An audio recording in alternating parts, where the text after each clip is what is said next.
Baik, teman-teman sekalian yang saya hormati, pada materi kali ini saya akan menjelaskan tentang analisis partisipasi pinjaman rumah tangga pada lembaga keuangan mikro terhadap tingkat kesejahteraan. Jadi, judulnya analisis partisipasi pinjaman rumah tangga pada LKM atau lembaga keuangan mikro terhadap tingkat kesejahteraan. Tulisan ini telah dipublikasikan oleh Aris Aprilia dan Rima Restu Ananda. Jadi Magister Sains dan Ilmu Ekonomi, Fakultas Ekonomi dan Bisnis Universitas Gadjah Mada. Publikasi pada Jurnal Ekonomi dan Pembangunan Indonesia, edisi khusus Call for Paper, JP pada tahun 2018. Baik.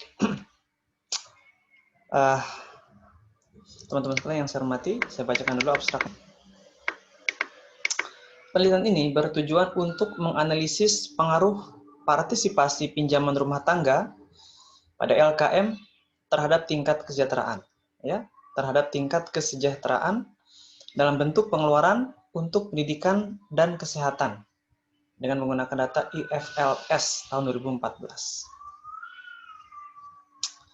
Nah, jadi memang kita bisa mendapatkan informasi awal bahwa memang tulisan ini ingin melakukan observasi tentang pengaruh partisipasi pinjaman rumah tangga pada lembaga keuangan mikro atau LKM. Apakah akan berdampak? Apakah akan memiliki pengaruh yang positif, negatif, atau tidak memiliki pengaruh sama sekali pada tingkat kesejahteraan? Semakin tinggi pinjaman rumah tangga, apakah pinjaman tersebut akan meningkatkan kesejahteraan atau tidak? Sebaliknya, apabila ada rumah tangga yang tidak memiliki pinjaman pada LKM, apakah justru rumah tangga tersebut dinyatakan memiliki kesejahteraan yang tinggi atau yang bagus? Nah, sini kita akan sama-sama saya akan jelaskan. Dengan menggunakan metode OLS atau Ordinary Least Square dengan instrumental variable. Hasil analisis menunjukkan bahwa rumah tangga yang melakukan pinjaman terbukti memiliki tingkat pengeluaran pendidikan yang lebih tinggi. Nah, ya. Jadi dikatakan bahwa rumah tangga yang memiliki tingkat pengeluaran pendidikan yang lebih tinggi, apabila mereka melakukan pinjaman. Nah, ya, apabila mereka melakukan pinjaman kepada LKM, maka akan mendapatkan pengeluaran untuk pendidikan yang lebih tinggi, terutama rumah tangga di perkotaan. Jadi memang konsumsinya digunakan atau alokasi pinjamannya digunakan untuk investasi di bidang pendidikan, ya, untuk sekolah anak. Ya. Jadi memang tentu ini sangat positif, ya, untuk long term investment, untuk investasi jangka panjang.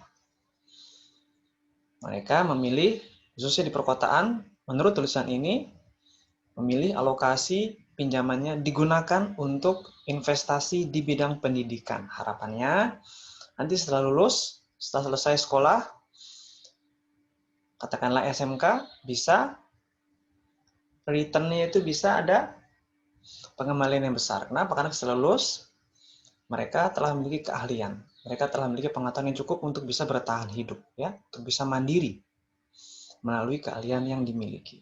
Atau setelah wisuda, ya, mereka telah memiliki sertifikasi kompetensi yang tentunya akan sangat bermanfaat ketika mereka bekerja ataupun ketika mereka membuka usaha.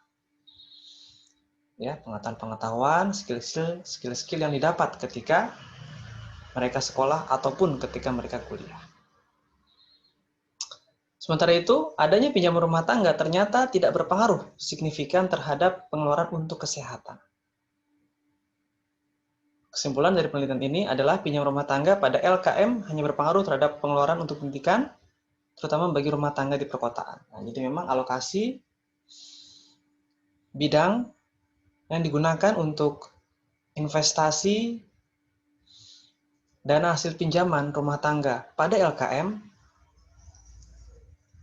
diinvestasikan pada sektor pendidikan, diinvestasikan pada sekolah anak, pada perkuliahan anak, atau perkuliahan salah satu anggota keluarga, entah suami ataupun istri.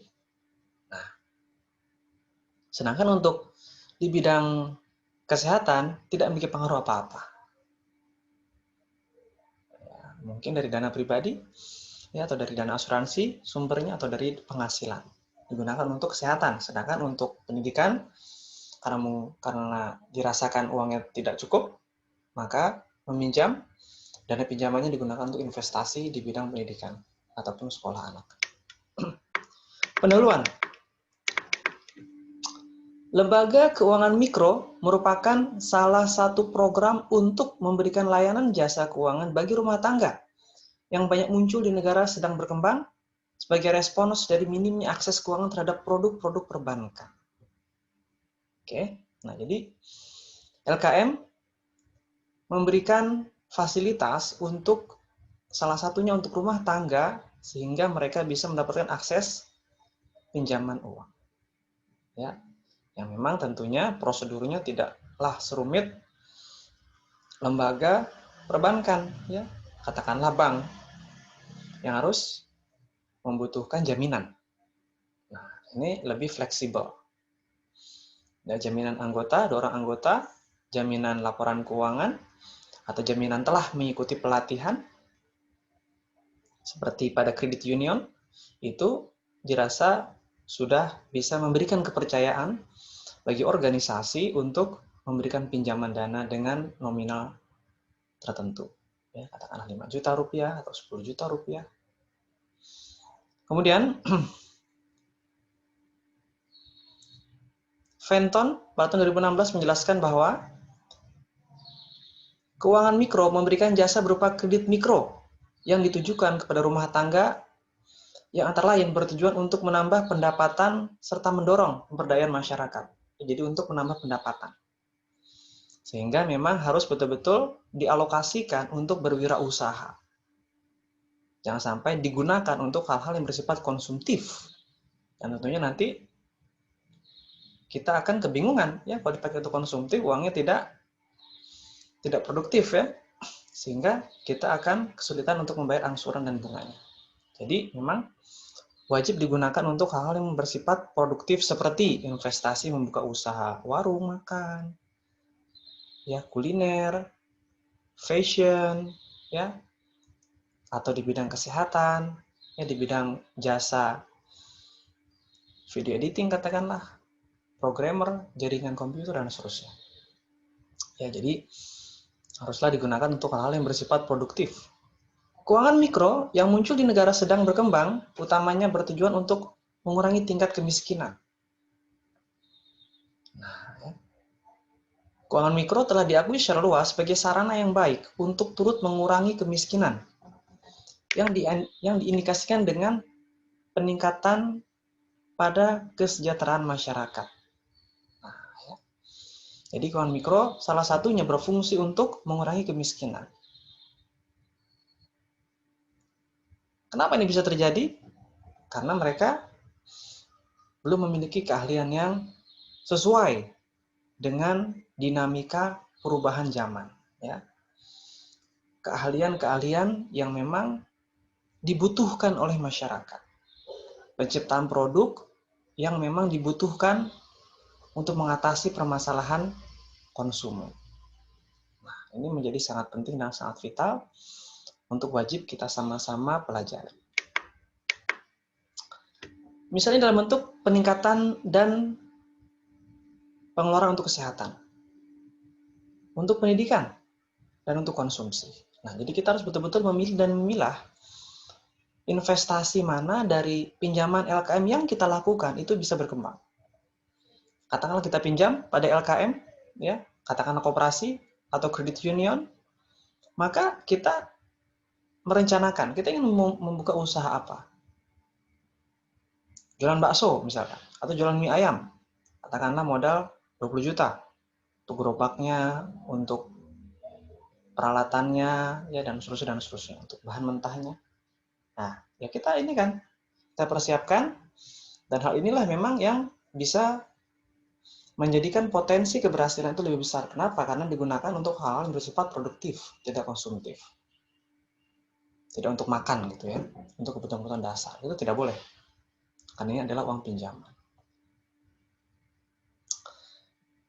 Selanjutnya, adanya keuangan mikro memerlukan dukungan yang komprehensif dari lembaga keuangan. Selama ini, banyak usaha-usaha rumah tangga yang terkendala akses pendanaan.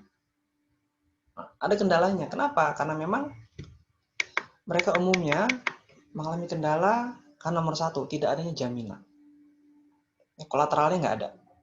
Nah, tentu susah untuk bisa dipercaya oleh pihak perbankan, katakanlah bank. Namun untuk lembaga LKM seperti koperasi dan kredit union, katakanlah, itu menurut pengalaman saya sendiri tidak membutuhkan jaminan. Ya, kita menabung, ya katakanlah kita nabung 5 juta setiap bulan, itu tabungan kita sebenarnya bisa digunakan sebagai jaminan. Kita menabung, ya, jadi tidak bisa langsung minjam. Kita menyimpan dulu, untuk kemudian simpanan tersebut itu dijadikan jaminan. Dan kita bisa meminjam sama dengan simpanan atau 2 kali dari simpanan. Ya, dengan jaminan lain teman kita yang jadi anggota sebanyak 2 orang untuk ikut tanda tangan di kontrak pinjam. Nah, ini yang banyak memberikan kemudahan bagi rumah tangga, ya, usaha-usaha rumah tangga agar dapat merasakan layanan akses keuangan melalui lembaga keuangan mikro. Sini dikatakan, dalam rangka mengatasi kendala akses perbankan, akses keuangan tersebut, maka berkembanglah lembaga keuangan non-bank atau LKNB yang melakukan berbagai kegiatan usaha, jasa pengembangan usaha dan pemberdayaan rumah tangga. Jadi ada lembaga keuangan non-bank yang memudahkan, memudahkan masyarakat untuk bisa mengembangkan usahanya.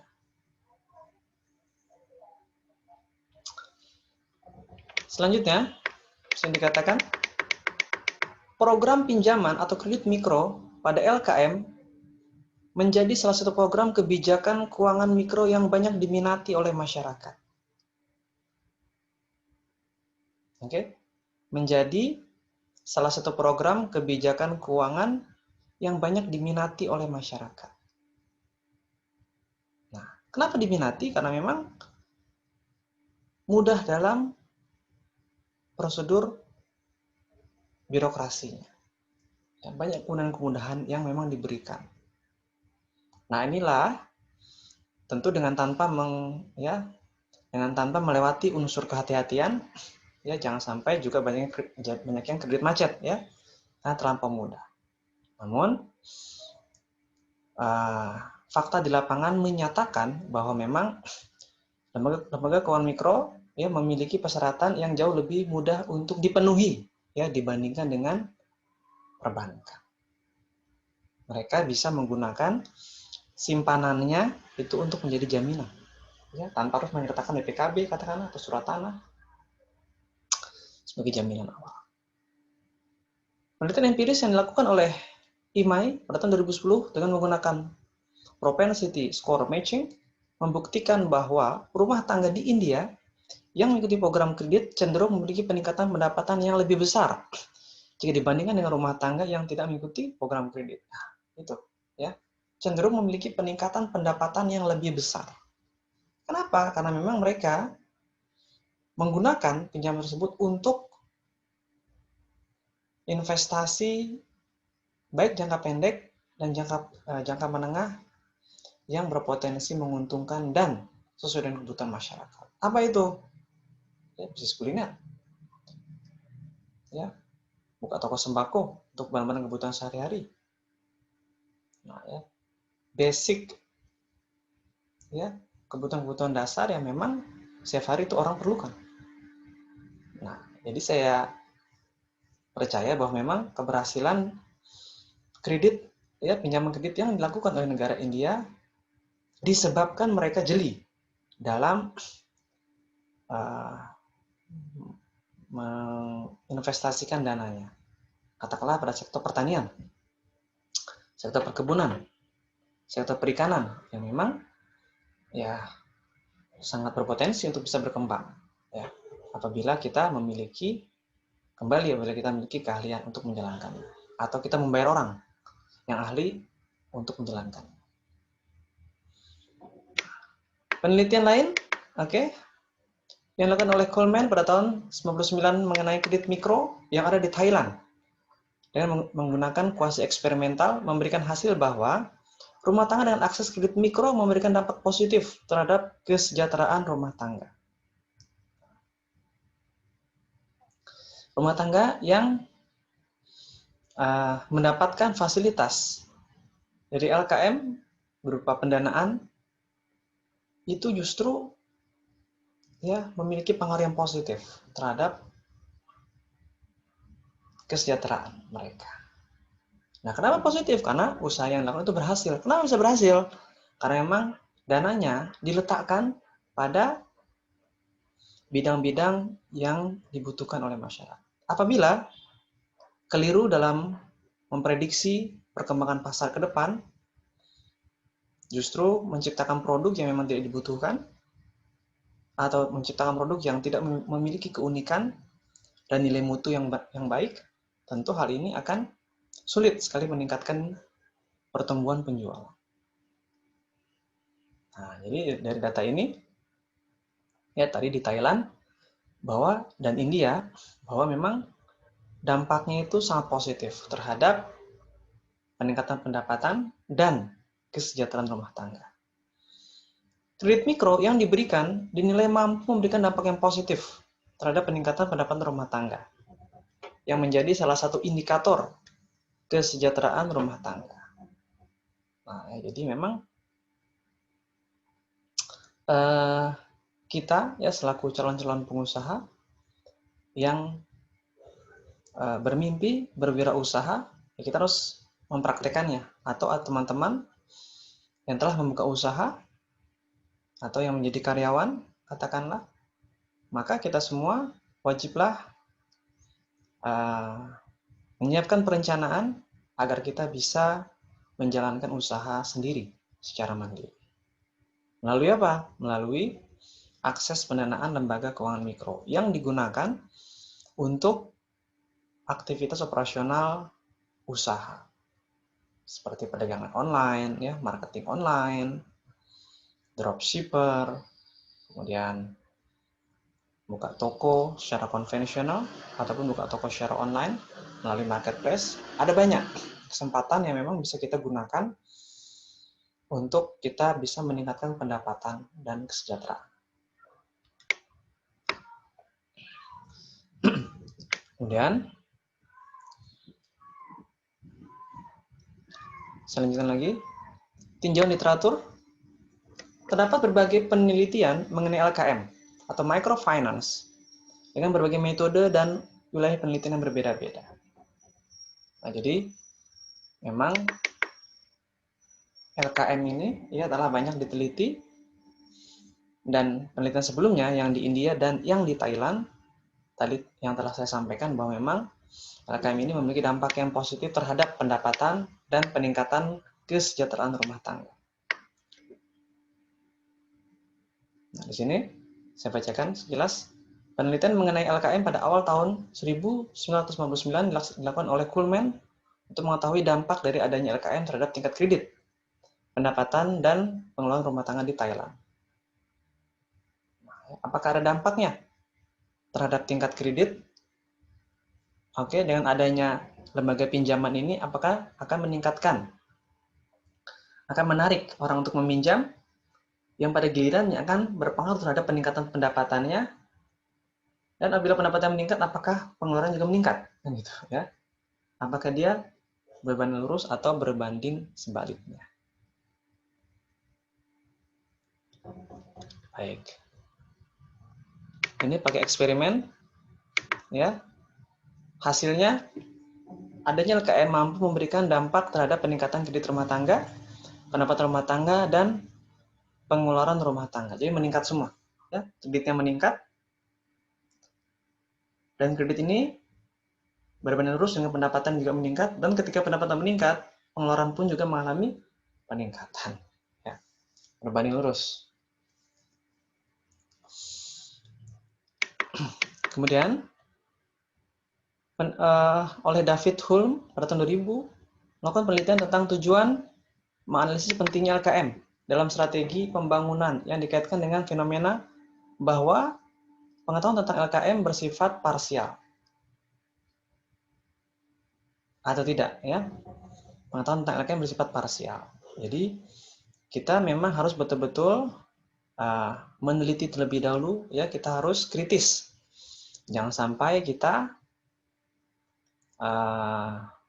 tertipu, ya, dengan lembaga-lembaga pinjaman, katakanlah pinjaman online yang memang mereka membebankan bunga yang sangat besar, ya, 2-3% setiap hari. Yang formal dan yang informal itu bunganya 2-3% setiap bulan, ya, bukan setiap hari. Jadi kita harus betul-betul aware, hati-hati dan sadar, serta wajib sangat teliti apabila kita ditawari oleh lembaga yang niatnya nolong, katanya, ya, ingin membantu kita, namun dengan syarat hanya KTP, ya, namun apa daya bunganya terlampau besar, ya, bunganya 2-3% setiap hari. Bisa dibayangkan kalau 2% saja itu sudah 60% satu bulan, ya. Kalau kita pinjam 10 juta, 2% satu hari, maka 60% sekitar 6 juta satu bulan, dan itu sangat besar sekali, ya, dan tidak layak untuk dipinjam.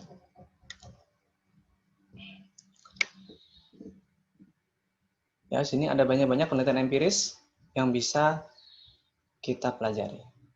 Baik, terima kasih. Saya kira penjelasannya semoga bermanfaat.